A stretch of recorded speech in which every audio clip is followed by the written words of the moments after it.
আসসালামু আলাইকুম প্রিয় দর্শক বিন্দুরা, আপনারা কেমন আছেন? দেশ ও বিদেশ থেকে যারা আমাদের এই চ্যানেলে ভিডিও নিয়মিত দেখেন তাদেরকে জানাই অসংখ্য ধন্যবাদ। তো আজকে একটি সবজি গাছ ও শাক নিয়ে আলোচনা করব। তো এই গাছটিকে দুটি নামে ডাকা হয়, কারণ মূলত এটি শাক নয়, কিন্তু শাক হিসাবে খাওয়া হয় বলে এটিকে শাক বলা হয়।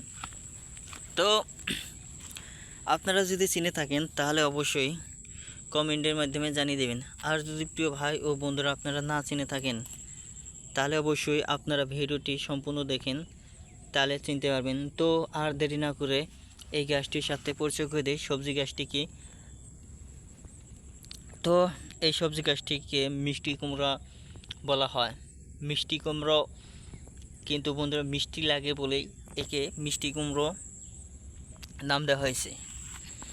তো বন্ধুরা, মিষ্টি কুমড়ো দেখতে পাচ্ছেন কৃষক ভাইরা তার জমিতে মাটির মধ্যেই রোপণ করেছে। তো এই মিষ্টি কুমড়ো চাষাবাদ করতে কোনো টাল ব্যবহার করেনি। টাল বলতে বন্ধুরা মাছের মতো বাঁশ ও সুতা দিয়ে যেটি তৈরি করা হয় সেটিকে টাল বলা হয়। তো জমিতে বন্ধুরা রোপণ করেছিল বীজ, সেই বীজগুলো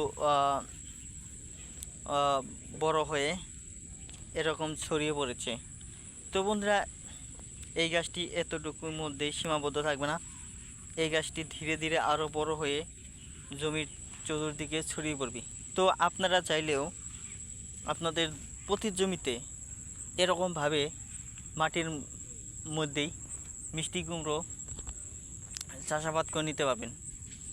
তো ভিডিওটি আপনাদের কাছে কেমন লাগলো তা অবশ্যই কমেন্টের মাধ্যমে জানিয়ে দেবেন।